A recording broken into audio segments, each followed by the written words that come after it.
Everyone, সবাইকে শিখা তন্ময় চ্যানেলে অনেক স্বাগত জানাই। আজকে এসে গেছি মায়াপুর ব্লগের পার্ট 2 ভিডিও নিয়ে। তো তোমাদের আগের ভিডিওতেই বলেছিলাম যে মায়াপুর থেকে আমরা নবদ্বীপ গিয়েছিলাম আর সেখানে কি কি করেছিলাম সেগুলো পার্ট 2 ভিডিওতে থাকবে। তো চলো ভিডিওটা এখন শুরু করা যাক। মায়াপুর থেকে আমরা টোটোতে করে চলে এসেছিলাম মায়াপুর লঞ্চের কাছে। আর টোটো থেকে নামা মাত্র আমরা কিন্তু তিলক কাটিয়ে নিয়েছিলাম। আর তিলক কাটিয়ে দেওয়ার জন্য ওখানে কিন্তু অনেক মহিলারা থাকে, যার জন্য ওদেরকে কিন্তু দক্ষিণাও দিতে হয়। তোমরা যদি চাও তিলক কাটিয়ে নিতে পারো, আর দক্ষিণা দিতে কিন্তু ভুলো না। এরপরে আমার হাজব্যান্ড গেল লঞ্চের টিকিট কাটতে, আর লঞ্চের টিকিট কিন্তু মাথা পিছু 10 টাকা করে নিয়েছিল। এরপরে বাবা মাকে বললাম যে তোমাদের মুখটা কেমন লাগছে দেখি তিলক পরে। এরপরে আমরা লঞ্চে উঠে পড়েছিলাম। আর নদীর এই ভিউটা তোমরা দেখো কতটা সুন্দর লাগছে দেখতে। আর সব থেকে বেশি ইন্টারেস্টিং লাগে এই দুটো নদীর মিলনস্থল, যেটা কখনো মেশে না। একটা হচ্ছে জলঙ্গি নদী আর একটা ভাগীরথী, যেটাকে আমরা গঙ্গা নামেও চিনে থাকি। এর ধারণা কিছু মনস্কামনা নিয়ে এই নদীতে কয়েন ফেলে সেটা নাকি পূরণ হয়। তো এই ধারণা নিয়ে আমরা দুজনেই কিন্তু এখানে কয়েন ফেলেছিলাম। আর দূর থেকেই কিন্তু মায়াপুরের ইস্কন মন্দির দেখা যাচ্ছে। মায়াপুর খুব ছোটবেলায় আমি একবার এসেছিলাম, আর তারপরে খুব একটা আমার আশা হয়ে ওঠেনি। তাই এই দুটো নদীর মিলনস্থল এর আগে আমার দেখা হয়ে ওঠেনি, এই প্রথমবার আমি দেখলাম। এরপরে আমরা নবদ্বীপে নেমে কিন্তু টোটো বুক করে নিয়েছিলাম। আসলে তোমাদের কিন্তু টোটো বুক করেই নিতে হবে, কেননা ওখানে টোটোর কিন্তু ইউনিয়ন আছে। তো তোমরা ওখানে সবার সাথে ভালো করে কথা বলে নিও,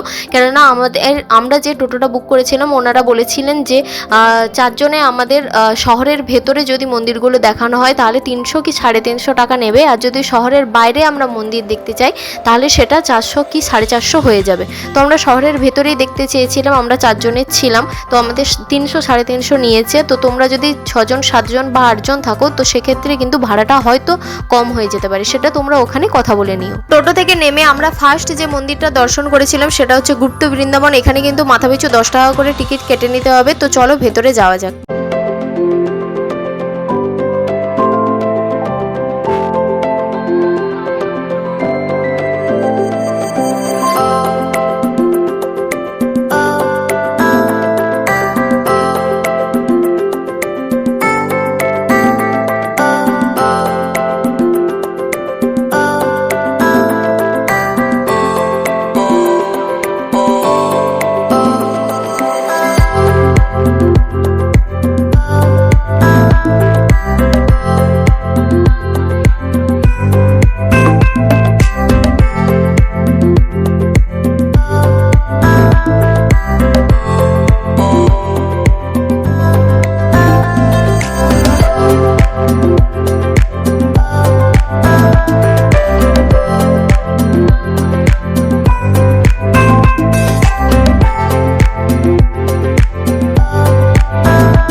তোমরা দেখতেই পেয়েছো কৃষ্ণের জীবনী এবং কৃষ্ণের প্রত্যেকটা লীলা কিন্তু এই গুপ্ত বৃন্দাবনে তুলে ধরা হয়েছে। আসলে গুপ্ত বৃন্দাবনে কিন্তু এইগুলোই থাকে।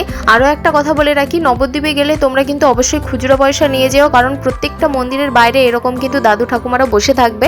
তো তোমরা তোমাদের সামর্থ্য মতো কিন্তু দান করতে পারো বা দান নাও করতে পারো, সেটা তোমার ইচ্ছে। তো এরপরে আমরা ওখান থেকে গিয়েছিলাম বলদেব জিও মন্দিরে। নবদ্বীপে যেসব মন্দিরগুলোতে আমরা ঘুরেছিলাম সেটা দেখে আমার একটাই জিনিস মনে হলো যে প্রত্যেকটা মন্দিরে কিন্তু শ্রীকৃষ্ণ বা রাধাকৃষ্ণ বা শ্রী চৈতন্যদেব বা শ্রীধর নিমাই, যারা শ্রীকৃষ্ণের পরম ভক্ত ছিলেন বা বৈষ্ণব ছিলেন, তাদেরই মূর্তিগুলো এক এক জায়গায় ফুটিয়ে তোলা হয়েছে।